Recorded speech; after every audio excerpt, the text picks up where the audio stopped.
A gente está falando sobre o povo de Deus, sobre a obra de Deus. E talvez você esteja se perguntando: o que é isso? O que é o povo de Deus? O que Deus está fazendo? Muitas vezes, quando as pessoas estão diante de uma decisão, ou para comprar um carro ou uma casa, ou que carreira vão seguir, com quem essas pessoas vão se casar, quem serão seus amigos, é normal que a gente faça a pergunta: o que eu vou ganhar com isso? O que eu tenho a ganhar com isso? Certo ou errado, a gente tem que confessar que a gente faz essa pergunta. Mas muitas vezes a gente esquece de fazer uma outra pergunta que também é importante: o que eu vou perder se eu não tomar essa decisão?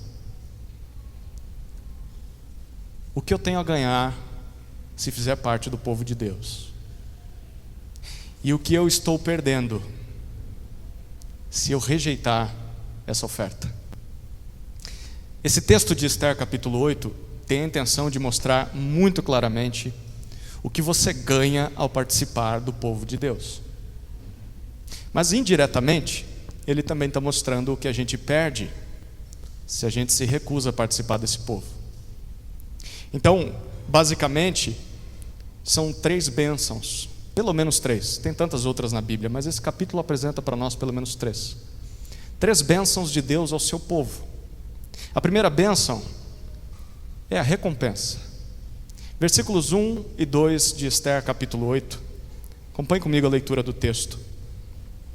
Naquele mesmo dia, o rei Assuero deu à rainha Esther a casa de Amã, inimigo dos judeus. E Mordecai foi trazido à presença do rei, porque Esther revelou que ele era seu parente. Nós estamos no capítulo 8 de Esther, chegando ao final do livro, mas a gente lembra que a história não acabou ainda. Tem muita água para rolar debaixo dessa ponte. O cenário aqui é a cidade de Suzã, no atual Irã, dos dias de hoje, 5º século antes de Cristo, uma das capitais da antiga Pérsia. Nós vimos que os persas conquistaram a Babilônia e com isso eles herdaram um povo, herdaram o povo judeu que estava cativo nas mãos da Babilônia. Bom, ali está o povo de Deus, na Pérsia, tentando manter a sua fé em meio a um cenário completamente hostil, um mundo pagão. E aí a gente percebeu que até agora, infelizmente, nessa luta eles sofreram mais derrotas do que vitórias. Tanto é que Esther, ela é judia, mas Esther se casou com um rei pagão, e ela se tornou rainha, justamente escondendo a sua fé. E a gente viu que o pai adotivo dela, Mordecai, também fez o mesmo. Na verdade foi ele que orientou ela a ficar quieta, e ele ascendeu na carreira. Ele se tornou um político na Pérsia, e as coisas andavam assim, até que surge Amã, o inimigo dos judeus. Amã é o segundo em poder em todo o império, desde que ele surge no cenário. E Amã, ele se volta contra o povo de Deus justamente por causa de Mordecai, e ele decide aniquilar o povo judeu. Bom, ele consegue convencer o rei a emitir um decreto medo-persa que não pode ser revogado. E nesse decreto, a seguinte lei é colocada para o povo: dentro de 11 meses, qualquer um que quiser pode sacar de uma espada, ir até o seu vizinho judeu e matá-lo, e ficar com tudo o que é dele. Essa é a lei. A gente viu que foi a gota d'água para Esther. O povo de Deus clamou, e Esther entendeu que era a hora dela se posicionar.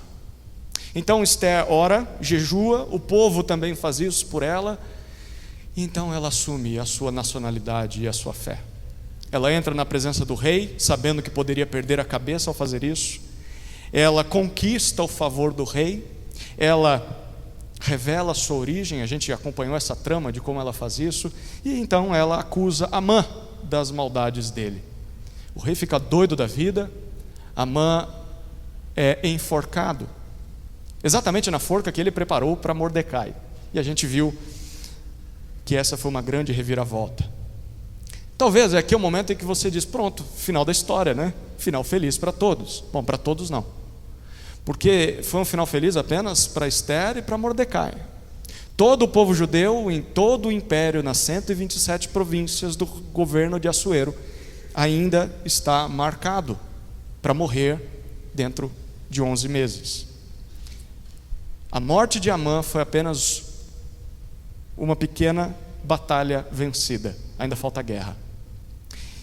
Mas o capítulo 8 de Ester nos mostra que o narrador, antes de contar o final da história, ele quer que a gente saiba o que aconteceu no palácio naquele dia do último banquete, depois que Amã é mandado ser morto. O versículo 1 nos diz que no mesmo dia daquela grande reviravolta, o rei Assuero, ou Xerxes, talvez esteja assim na sua Bíblia, ele dá a Ester tudo aquilo que era de Amã. Era costume persa de que quando alguém fosse identificado como um traidor e fosse morto, tudo que era dele, todas as suas posses, a sua casa, está escrito casa no versículo, mas é tudo que ele tinha, isso vinha para a coroa, propriedade do rei. E o rei, ele decide fazer o que ele quiser com isso. E ele diz: eu vou dar para Ester. Mas não é só isso. O versículo 1 ainda nos diz que Ester conta um novo segredo para o rei depois de tudo isso. Ela revela que Mordecai é o seu pai. Imagine a cabeça do rei ao ouvir essa notícia, né? Aquele funcionário que há 5 anos atrás, a gente viu isso lá no capítulo 2, finalzinho do capítulo 2. 5 anos atrás, Mordecai foi o responsável por descobrir uma trama de assassinato contra o rei. Ele passou essa informação para Ester. Ester passou para o rei em nome de Mordecai. O fato era verdade, os que tramavam o assassinato foram mortos, mas a gente viu que naquela época Mordecai não recebeu nenhuma recompensa. Pois bem, esse que é o homem que salvou a vida do rei é o pai da sua própria esposa. É digno de uma série de Netflix isso aqui, né? Muito melhor. Mas a gente viu no capítulo 6 que o rei sequer se lembrava desse evento. Ele só se lembrou quando teve a insônia, e aí os livros dos relatos históricos foram lidos para ele, e ele lembrou. Pois é, só 5 anos depois daquela boa ação é que Mordecai começa a ser recompensado. A gente viu no capítulo 6 que antes de ser enforcado, Amã, o inimigo dos judeus, teve de honrar Mordecai. Foi uma grande reviravolta, não foi? Ele honrou Mordecai à vista de todo o povo. Mas aquilo era só o início, porque quando o rei descobre que Mordecai é o pai da sua esposa, o versículo 2 nos diz que o rei manda que ele entre e lhe dá o seu anel sinete, ou o seu anel selar. O que era isso? Era um símbolo de que a partir daquele momento Mordecai vai ocupar o lugar de Amã, o segundo em poder em toda a Pérsia. E não só isso, ele também fala em nome do rei, ele dá ordens como se fosse o rei. E não é só isso, o versículo 2 nos diz ainda que Ester, por ser filha de Mordecai, faz o inverso, né? Ela dá uma herança para ele, e ela dá tudo o que era de Amã para que Mordecai administre. E a gente está vendo mais uma grande reviravolta no livro, né? Mas eu quero que você perceba que isso só aconteceu 5 anos depois que Mordecai fez o bem ao rei Assuero. Na época em que Mordecai fez aquilo, em que ele descobriu a trama, em que ele revelou aquilo, ele não recebeu nada em troca, nem um tapinha nas costas, nem um muito obrigado por salvar a minha vida. Mordecai simplesmente fez o que era certo, a se fazer, certamente por causa da fé em Deus, fé esta que ele estava escondendo publicamente, mas aqui dentro não dá para negar. Tinha algo dentro de Mordecai que o empurrava, o impelia a fazer o bem. A gente sabe, é a palavra de Deus, é a consciência de alguém que acredita em Deus. Mordecai obedeceu a Deus, mesmo nas suas limitações, mas não recebeu nada naquele momento. O que esses versículos nos mostram? Nos mostram que no momento certo, no tempo de Deus, Mordecai foi enfim recompensado pela boa ação que ele teve. E aqui está a primeira bênção que Deus concede ao seu povo: recompensa. Esse texto aqui, ele nos faz lembrar aquilo que a Bíblia afirma em tantas outras partes. Um dia Deus vai executar a justiça definitiva. Deus vai aplicar justiça a tudo que os homens fizeram nessa vida. No dia do juízo final, Deus não só vai punir o mal, como Ele fez com Amã, mas Ele também vai recompensar o bem, como Ele fez com Mordecai. E o que isso significa para nós?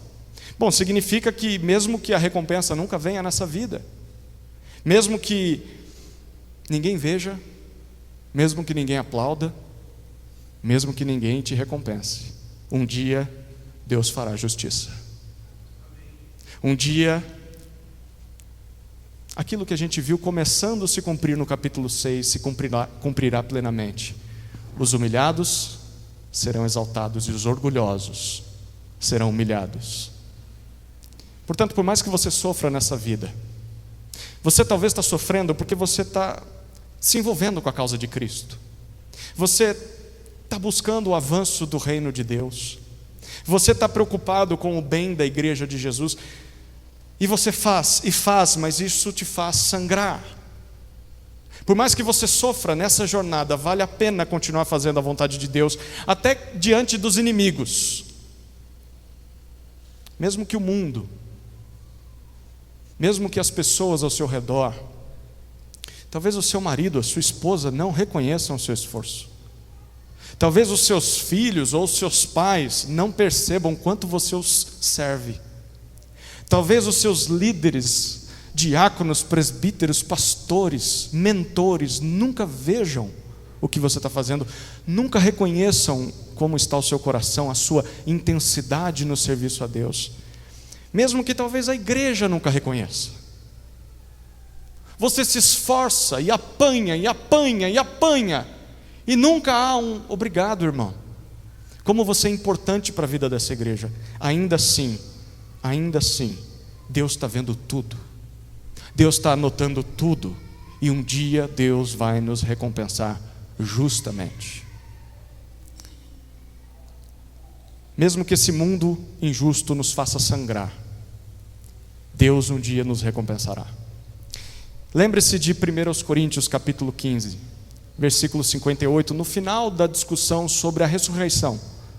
Paulo diz: portanto, meus amados irmãos, sejam firmes, inabaláveis e sempre abundantes na obra do Senhor, sabendo que no Senhor o trabalho de vocês não é vão.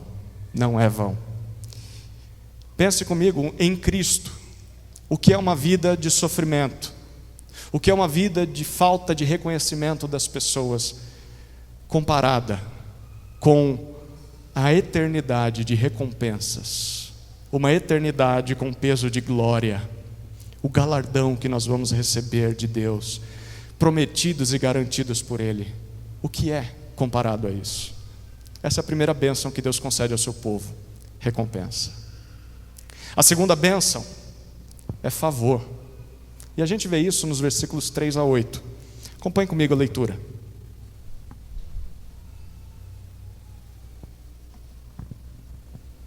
Esther voltou a falar com o rei. Ela se lançou aos pés dele e com lágrimas lhe implorou que revogasse a maldade de Amã, o Agagita, e a trama que ele havia arquitetado contra os judeus. O rei estendeu o cetro de ouro para Esther.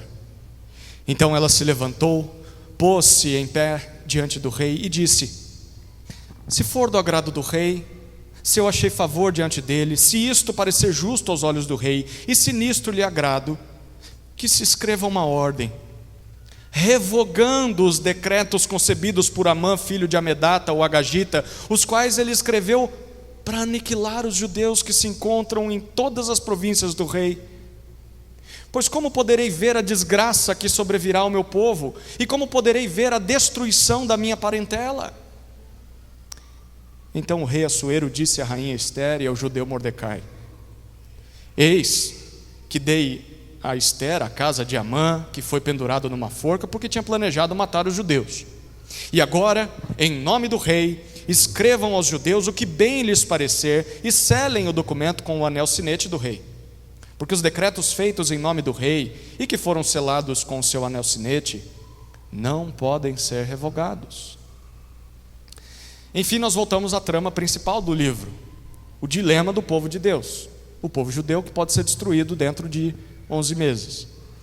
Ao que tudo indica, aquela vitória pessoal, o dia da vitória de Mordecai e de Esther passou.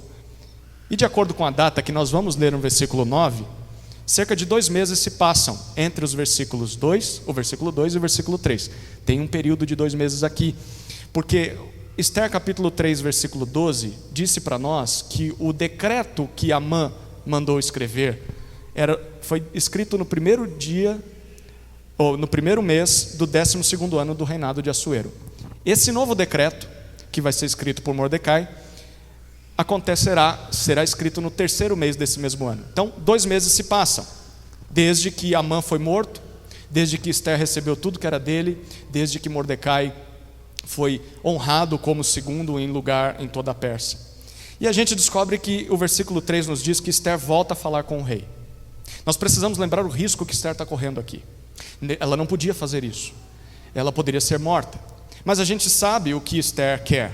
Ela quer a salvação do seu povo.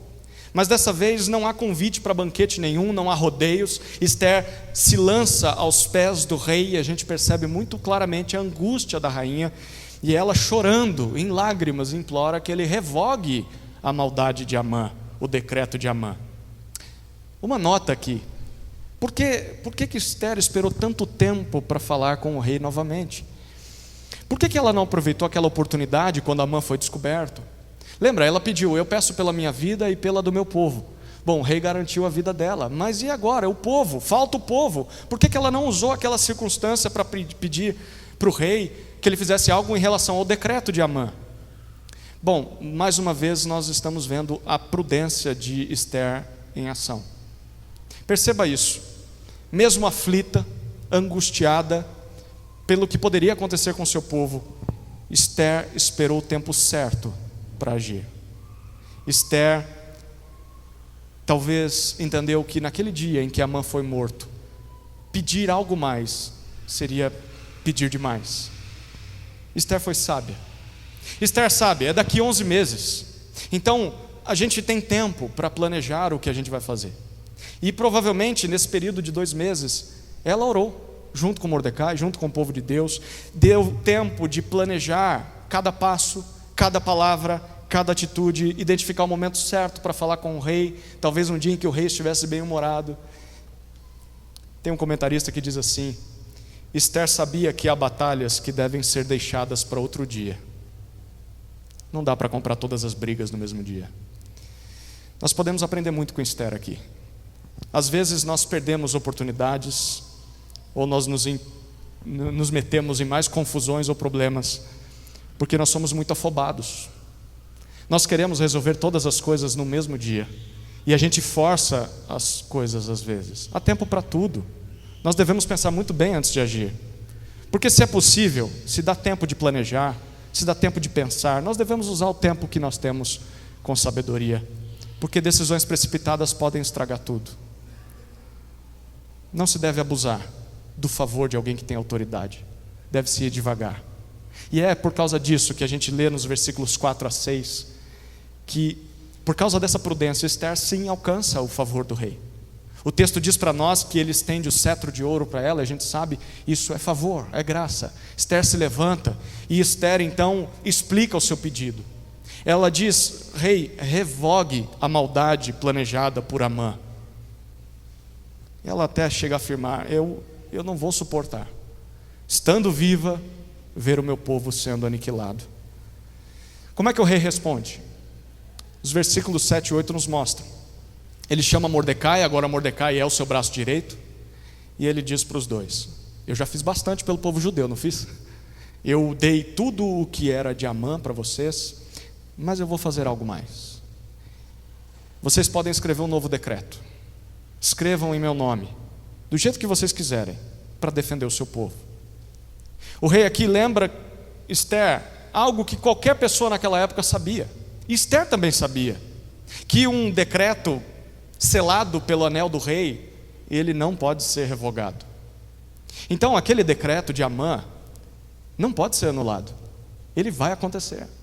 Mas nada impede que uma nova lei seja escrita. Uma lei mais forte, mais poderosa do que a primeira. Em outras palavras, o que você está vendo aqui é um rei persa dando um jeitinho brasileiro. Ele está dando um jeitinho persa nas coisas. Ele não anula a primeira lei, mas ele oferece a oportunidade de uma nova lei, uma lei maior do que a anterior.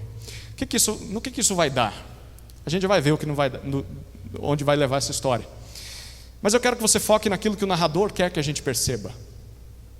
Mordecai e Esther, eles venceram Amã, o inimigo dos judeus. Eles estão podres de ricos. Eles têm tudo o que era de Amã. Certamente eles não vão morrer dentro de 11 meses, porque a lei autorizava a pessoa a ir até a casa do outro e matar ele, né? Quem é doido de entrar no palácio para matar a rainha, né? e o segundo em poder? Eles provavelmente não vão morrer nesse dia do decreto. Mas ainda assim, eles não se deram por satisfeitos. Há algo que ainda os incomoda. O que é que incomoda esses dois? Eles já têm tudo o que alguém sempre sonhou. Imagine você no lugar deles. Gente, eles têm status, eles têm reputação, eles têm honra, eles têm riquezas, eles têm fama, eles têm segurança. Ainda assim, mesmo tendo todas essas coisas, eles estão dispostos a abrir mão de tudo. E por quê? Pelo bem do povo de Deus. Eles estão com a vida ganha, mas o povo de Deus continua em perigo, em sofrimento, e isso não traz paz para esses dois. Que belo exemplo para a gente, não é? Mordecai e Esther têm tudo o que o dinheiro pode comprar. Eles alcançaram o auge do que esse mundo tinha para oferecer para eles, mas ainda assim eles não suportam o fato de ver o povo de Deus sendo destruído, e eles se colocam em risco para interceder por esse povo. Querido irmão, querida irmã, você teria coragem de fazer o mesmo? Mesmo que você tenha sucesso, mesmo que você vença na vida, como é que você pode colocar sua cabeça no travesseiro? Como é que você pode dormir tranquilo e viver tranquilo, sabendo que há outros ao seu redor que sofrem, especialmente quando esses outros são parte do povo de Deus? Nós acabamos de ouvir um testemunho de pessoas que sofrem, que precisam do Evangelho nesse país onde vivemos. Esther é uma ilustração muito clara daquilo que Filipenses 2, 3 e 4 nos dizem. Não façam nada por interesse pessoal ou vaidade, mas por humildade, cada um considerando os outros superiores a si mesmos, não tendo em vista somente os seus próprios interesses, mas também os dos outros. Não foi isso que Jesus fez? Na sequência de Filipenses 2 é o que nós lemos. Jesus Cristo, possuindo tudo, abriu mão da sua glória, se fez homem, se humilhou em forma humana para interceder por pecadores miseráveis como eu e você. Jesus se preocupou com o seu povo, mesmo estando muito bem, obrigado, não preciso de nada. Ainda assim ele se preocupou e assumiu riscos. Isso deveria nos constranger a nos preocuparmos com os sofrimentos dos outros. Mesmo que tudo esteja bem na sua vida, deveria nos constranger a assumirmos riscos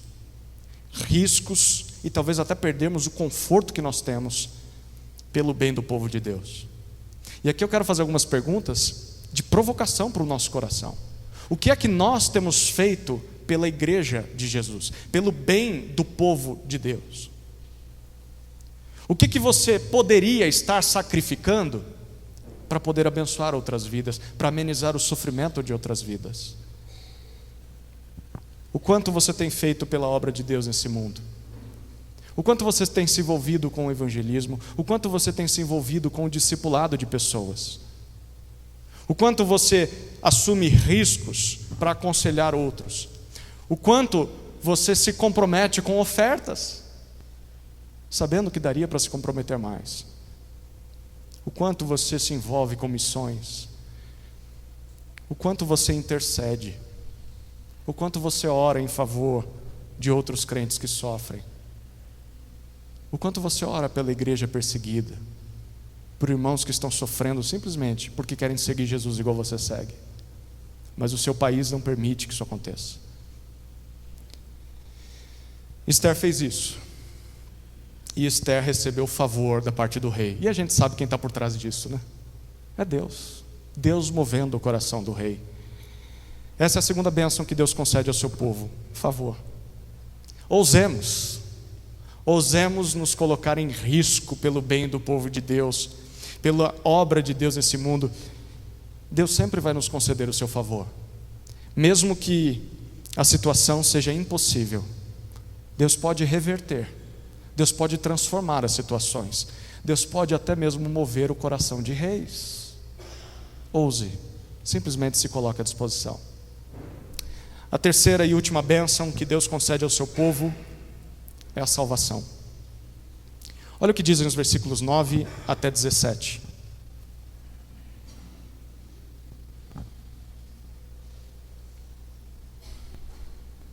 Então foram chamados imediatamente os secretários do rei aos 23 dias do mês de Sivan, que é o terceiro mês.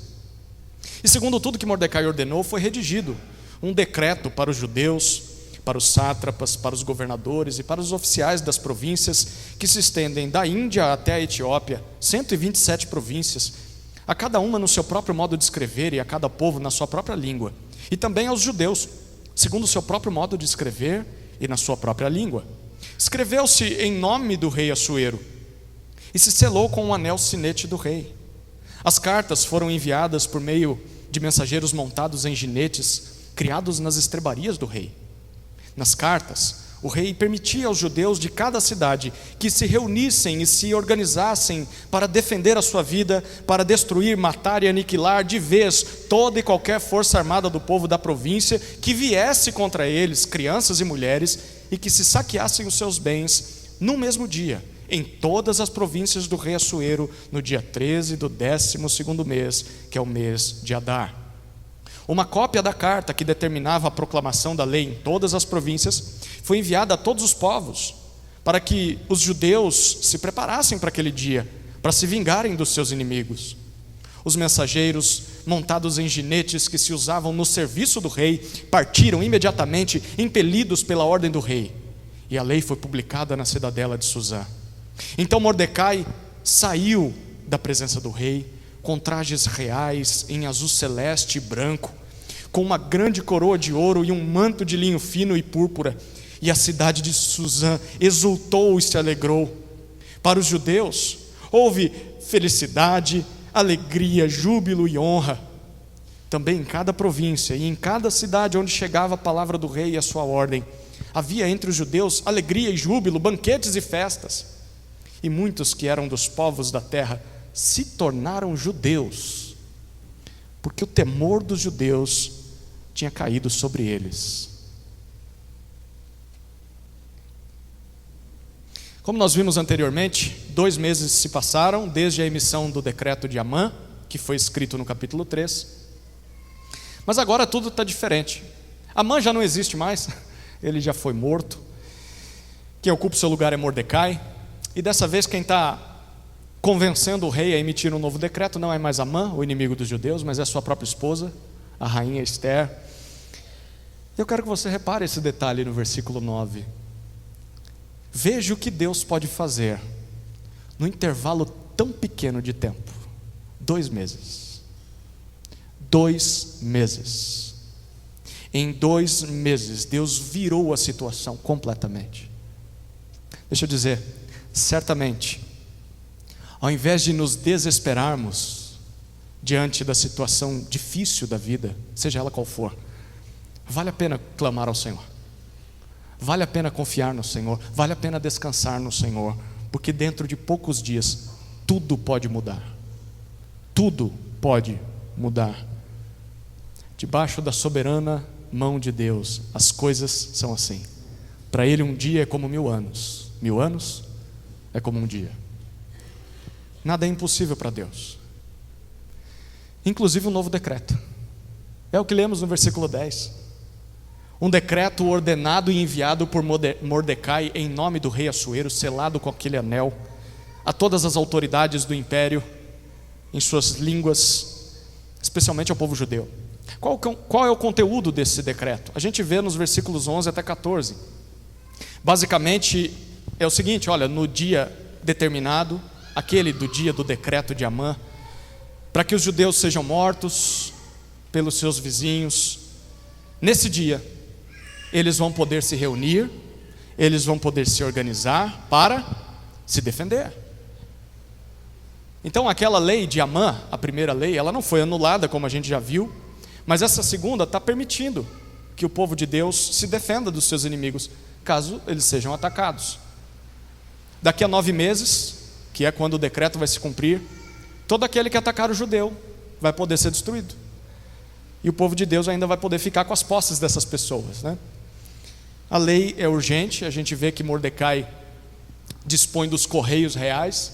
Se você estudar um pouquinho da história dos persas, você vai descobrir que eles se orgulhavam muito dos seus cavalos, dos seus cavaleiros. Aqueles que serviam o rei são usados rapidamente para que aquela lei se espalhasse em todas as 127 províncias do rei, inclusive na cidade de Suzã. Todas as línguas que são faladas, esse decreto vai chegar nelas. O que acontece em seguida? A gente lê no versículo 15, olhe novamente o versículo 15. Então Mordecai saiu da presença do rei, com trajes reais, em azul celeste e branco, com uma grande coroa de ouro e um manto de linho fino e púrpura. E a cidade de Suzã exultou e se alegrou. Mordecai sai da presença do rei, e ele sai de uma forma muito parecida com aquele dia em que ele foi honrado por Amã. Ele sai vestido com roupas reais, dignas do rei. Não só isso, mas também com uma coroa na cabeça. Provavelmente uma coroa não maior que a do rei, mas era muito grande. E com isso, como que a cidade o recebe? O final do versículo 15 nos diz: com festa. Você percebeu isso no versículo 15? Toda a capital se exulta e se alegra ao ver Mordecai saindo da presença do rei daquela forma. Pelo quê? Provavelmente o povo está feliz por causa da reversão da desgraça dos judeus, mas também está feliz por causa da exaltação de Mordecai. Pense no que está acontecendo com Mordecai aqui. O povo está aplaudindo ele quando ele sai da presença do rei. Isso nos leva a considerar um pouco do tipo de influência que Mordecai tinha. Como as pessoas viam Mordecai. A gente lembra que Amã, ele não tem muito respeito das pessoas. Amã tem autoridade, mas não tem respeito. Mordecai, até 2 meses atrás, não tinha autoridade nenhuma, mas ele detinha o respeito das pessoas, reputação perante as pessoas. Para pensar aqui, se fosse comigo, com você, se nós estivéssemos no lugar de Mordecai, como que as pessoas nos receberiam? Como que está a sua reputação perante os seus familiares, perante os seus vizinhos, os colegas de trabalho, as pessoas com quem você estuda? Imagine se fosse você. As pessoas bateriam palma, fariam festa, ou seriam vaias, sai daí, seriam tomates lançados sobre você, talvez pedradas, né? Esse aí é falso, mentiroso, esse aí não merece isso não, eu conheço ele. Mordecai tinha uma boa reputação. Isso aqui é para a gente refletir sobre que tipo de testemunho nós damos, mesmo quando não conquistamos nada. Lembra de Lucas, capítulo 16, versículo 10? Quem é fiel no pouco, também é fiel no muito. Quem é injusto no pouco, também vai ser injusto no muito. O momento de você pensar na sua reputação, no seu caráter, não é sempre pensando, quando eu chegar lá, eu vou ser alguém honesto. Quando eu chegar lá, eu vou dar um bom testemunho. Não, é agora. Quando você não tem nada, você é um Zé Ninguém, como eu sou. Você não tem nada, reputação, as pessoas... Você não conquistou nada, mas você é ético, você tem caráter, você respeita as pessoas, você serve as pessoas. Se você subir, e Deus permitir que isso aconteça, quando chegar esse dia, as pessoas vão dizer: você é o mesmo que era aqui, quando vivia entre nós, ganhando a mesma coisa que nós. A sua reputação continua, você é uma pessoa de caráter. Mas tem gente que fica esperando, né? Quando as coisas acontecerem, eu vou me preocupar com o outro. Quando as coisas acontecerem, eu vou melhorar essa atitude na minha vida. Não deu muito tempo para Mordecai consertar depois. Foi uma vida de construção. E fica a lição para a gente. Versículo 16 nos diz que Os descrentes reagiram, como vimos no 15, mas e o povo de Mordecai? O 16 nos mostra como os judeus receberam ele. E se você reparar, é com mais festa ainda. O texto diz que eles celebraram ao saber tudo o que tinha acontecido com Mordecai. Aqui está mais uma lição para a gente aprender com esse povo. Nos alegrarmos quando um outro crente é honrado, quando alguém alcança sucesso na vida. Pense um pouquinho, se fosse com as pessoas ao nosso redor, como é que você reagiria? Como é que você reage com o sucesso do outro? Talvez dentro da igreja, um irmão começa a ascender na carreira, o irmão começa a ter destaque, porque ele está servindo e está se envolvendo, e as pessoas vão delegando mais coisas para ele, e ele é bem sucedido nessas coisas. Muitas vezes a inveja nos ataca. Tem competição assim até dentro do casamento. Tem gente que não suporta o seu marido, a sua esposa está crescendo financeiramente, crescendo na carreira, crescendo no serviço a Deus, crescendo na reputação perante as pessoas. Como é que nós lidamos quando o outro é honrado, quando o outro é elevado perante as pessoas? Romanos 12:15 nos diz a nos alegrarmos com os que se alegram. Parte do ser parte do povo de Deus implica em celebrarmos pelas conquistas, pelas bênçãos que Deus está concedendo ao nosso irmão, a pessoa que está do nosso lado.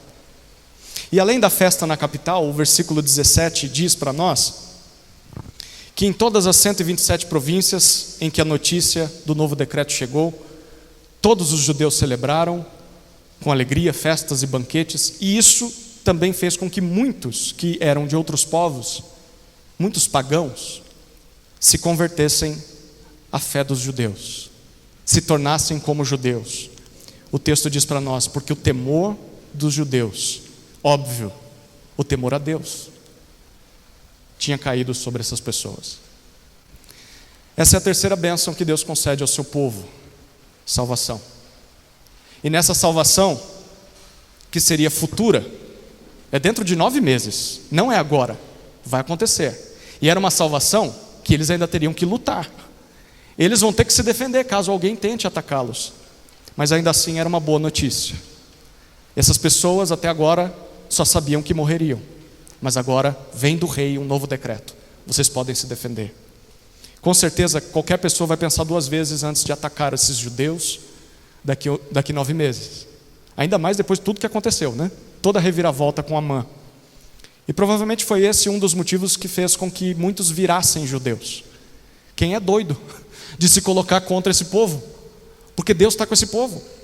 Então é melhor se juntar a esse povo. E talvez foi isso que fez com que muitos se tornassem judeus ali. Queridos, mesmo que pareça impossível, Deus é especialista em salvar aquele que estava completamente perdido. Deus é capaz de reverter qualquer cenário. Qualquer cenário.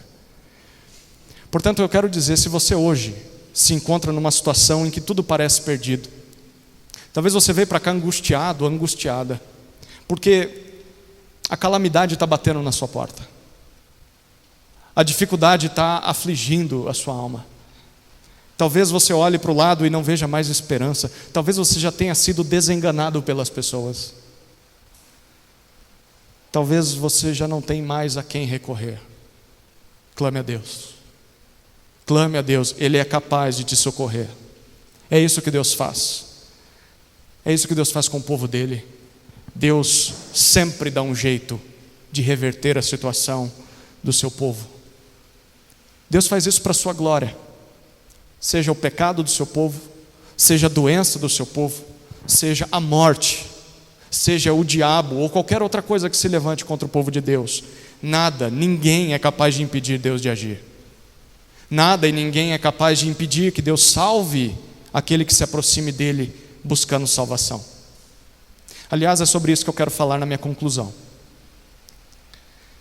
Através desse texto, o que nós vimos? Deus concede ao seu povo recompensa, favor e salvação. Mas como isso é possível? Pense comigo um pouquinho em tudo que a gente leu até agora. Se de fato Deus vai aplicar a sua justiça contra tudo aquilo que os homens fizeram na sua vida, então nós estamos perdidos.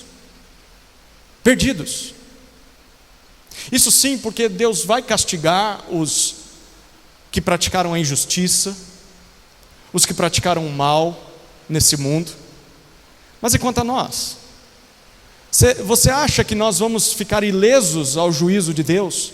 Vamos passar assim batido? Você acha que Deus vai dar um jeitinho persa ou brasileiro para nós? Não vai dar. O que você tem a dizer a respeito dos pensamentos impuros que você tem? E os pensamentos imorais, pensamentos egoístas, arrogantes, orgulhosos, atitudes soberbas perante as pessoas. Todas as vezes em que nós mentimos, todas as vezes em que nós falamos mal de alguém, e as nossas práticas pecaminosas que ninguém sabe, mas a gente sabe, pecados secretos que talvez nem a sua esposa e seu marido saibam. Se Deus de fato vai executar justiça, e Deus vai executar justiça, nem mesmo nós, por mais religiosos que nós sejamos, conseguiremos nos esconder dessa justiça. Nas palavras de Paulo em Romanos 3, não há justo, nenhum sequer, todos se desviaram, não há quem faça o bem, não há um sequer, todos pecaram, todos carecem da glória de Deus. E se isso é verdade, o que nós realmente merecemos não é o favor de Deus, mas é o castigo de Deus. Como é que Deus pode estender o seu cetro de ouro para nós? Como é que Deus pode revelar a sua face amorosa e perdoadora a nós, se nós somos seus inimigos? Os nossos pecados ofendem a santidade de Deus. Deus não pode dar um jeitinho nisso. Deus não pode revogar a sua própria lei. Deus é amor, mas Deus também é justiça. E o pecado precisa ser castigado. Foi isso que o Antigo Testamento afirmou para nós em outras passagens. Você se lembra de Abacuque, capítulo 2, versículo 13. Deus, capítulo 1, versículo 13. Deus é tão puro de olhos que não pode suportar nem tolerar a opressão. Queridos, por causa do nosso pecado, o que nós merecemos não é o favor de Deus, mas é morte, destruição no inferno. A menos que alguém interceda em nosso favor. A menos que alguém interfira nisso para a nossa salvação. E parece que é para essa realidade maior que esse capítulo está apontando para nós. É como se Ester 8 fosse uma placa que está sinalizando o local, o destino, algo que iria acontecer lá na frente. Se a gente parar para pensar, à luz do que a Bíblia fala sobre Jesus Cristo, Ester 8 apresenta vários elementos da grande história de redenção, a história do Evangelho. Começando com a recompensa de Mordecai, que foi a primeira coisa que a gente viu. Mesmo que Mordecai tenha feito o bem ao rei, ele passou anos em humilhação, anos em esquecimento, até que enfim foi elevado ao patamar de segundo em poder em toda a Síria, em toda a Pérsia. E da mesma forma, Jesus Cristo, mesmo sendo perfeito, sem nenhum pecado, nunca fez mal a ninguém, enfrentou uma vida inteira de humilhação, uma vida inteira de sofrimento, até morrer de forma vergonhosa. Mas a gente sabe, ao terceiro dia, Deus o ressuscitou, ele foi elevado aos céus e hoje está assentado à destra de Deus Pai, regendo todo o universo. E por que Jesus fez isso? Para que tanta humilhação? Para que tanto sofrimento? Durante a sua vida, Jesus fez exatamente aquilo que a gente não conseguiria fazer. Jesus obedeceu a Deus em tudo. E naquela cruz, Jesus morreu a morte que nós merecíamos. Jesus se tornou maldito em nosso lugar. Isso significa que Jesus pagou diante de Deus o preço do nosso pecado. Deus não invalidou a sua lei. Deus cumpriu a sua lei. E cumpriu ela cravando a sua justiça nos seus braços. A justiça que era contra os nossos pecados. Na cruz, o Pai retirou de Jesus a sua face amorosa. Na cruz, a expressão, você é o meu filho amado, em quem eu tenho grande alegria. Deus virou a sua face contra Jesus. Aquilo que ele tinha na eternidade, comunhão com o Pai, ele perdeu naquele momento. Porque ali, Deus está desferindo sobre o seu próprio Filho toda a sua justiça contra os nossos pecados. E isso aconteceu para que através da sua ressurreição, todo aquele que crer em Jesus possa desfrutar do favor de Deus, e não mais do juízo de Deus. Os nossos pecados foram pagos por Jesus. O que para nós era impossível, Deus tornou possível por meio do seu Filho amado. Deus deu início a uma nova lei. Deus deu início a uma nova aliança. E é justamente essa salvação que nós encontramos em Jesus Cristo. Mas é uma salvação muito melhor do que a que nós vimos nesse texto. Porque aqui, os judeus vão ter que lutar pelas suas vidas. Eles vão ter que se defender. A nossa salvação no Evangelho diz que quem lutou por nós não fomos nós, foi Jesus. E não é uma luta futura, é uma luta já conquistada no passado. O próprio Filho de Deus garantiu a vitória para nós. O sacrifício de Jesus comprou para nós o perdão de Deus e nos livrou de uma vez por todas da condenação no juízo final. É por isso que nós lemos em outros textos de Romanos, porque o salário do pecado é a morte, mas o dom gratuito de Deus é a vida eterna em Cristo Jesus nosso Senhor. Já não existe nenhuma condenação para os que estão em Cristo Jesus. Nós já temos paz com Deus. É justamente aqui que essas duas histórias, de Esther capítulo 8 e a história da redenção em Jesus, se misturam em dois aspectos. O primeiro aspecto é que os judeus, ao saberem que um dia poderiam ser salvos, eles vão ter que se defender. A gente viu que eles fizeram festa. Eles celebraram, jubilaram, fizeram banquetes. E a pergunta para a gente é: o que nós vamos fazer? Ou o que nós deveríamos fazer, uma vez que a gente já sabe que não só poderá ser salvo, mas que já foi salvo. Já temos a certeza do perdão dos pecados, já temos a certeza da salvação futura. O que a gente deveria fazer nessa vida? Fazer festa. A nossa vida deveria ser marcada com alegria, com júbilo, com banquetes. Não é isso que o domingo deveria significar para nós? Todos os domingos nos reunirmos, começando a semana com um culto alegre, cheio de músicas, orações e alimento da palavra, alimento na ceia do Senhor. Para alguém salvo por Jesus, todo dia deveria ser um dia de festa, como essa festa que os judeus celebraram. Porque se isso não acontece, tem alguma coisa errada no nosso coração. É porque a gente não refletiu ainda no tipo de salvação que a gente recebeu. Eles estão felizes porque vão viver mais. Nós não só estamos vivos e não precisamos lutar para viver, como viveremos na eternidade ao lado de Deus. Isso não te traz alegria? Esse povo celebrou e nós devemos celebrar. O segundo aspecto que essas histórias se misturam é que uma vez que nós somos alvo de tão grande salvação, por que a gente não faria a mesma coisa que os mensageiros do rei? Eles montaram nos cavalos reais e saíram a toda para anunciar pelos 4 cantos do império: olha, a salvação do povo chegou. Dentro de 9 meses vocês não precisam ser mortos. Bom, nosso rei Jesus nos mandou fazer isso, não mandou? Nós irmos pelos 4 cantos do seu domínio, Ele tem toda a autoridade na terra. E nós irmos anunciando a nova lei, anunciando a nova aliança: olha, é possível que você seja salvo. Ele morreu para que você fosse salvo e você pode participar disso. Foi o que Ele nos mandou fazer. Imagine isso através da sua vida, do seu testemunho. Pessoas de outras crenças, outros povos, outros países se tornarem judeus, se tornarem parte do povo de Deus, como nós, que fomos inseridos na linhagem do povo de Deus pela fé em Cristo Jesus. Imagina que privilégio você poder levar essa lei para alguém e essa pessoa se tornar como você, salvo por Jesus. Se nós fizermos parte do povo de Deus, o que nós temos a ganhar? E o que temos a perder se não fizermos? Bom, se nós fizermos, você vai ganhar recompensa, ao invés de castigo no dia do juízo. Você vai ganhar o favor de Deus, já nessa vida, você já tem o favor de Deus. E salvação futura, que te traz alegria agora no presente.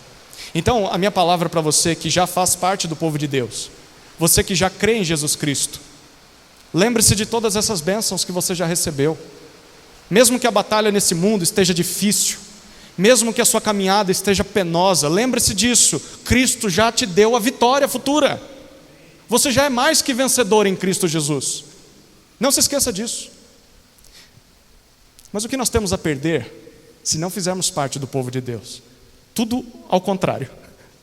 Você vai receber castigo merecido no dia do juízo, o desfavor de Deus, a sua ira, e vai ser destruído futuramente. Ao invés de herdar a salvação,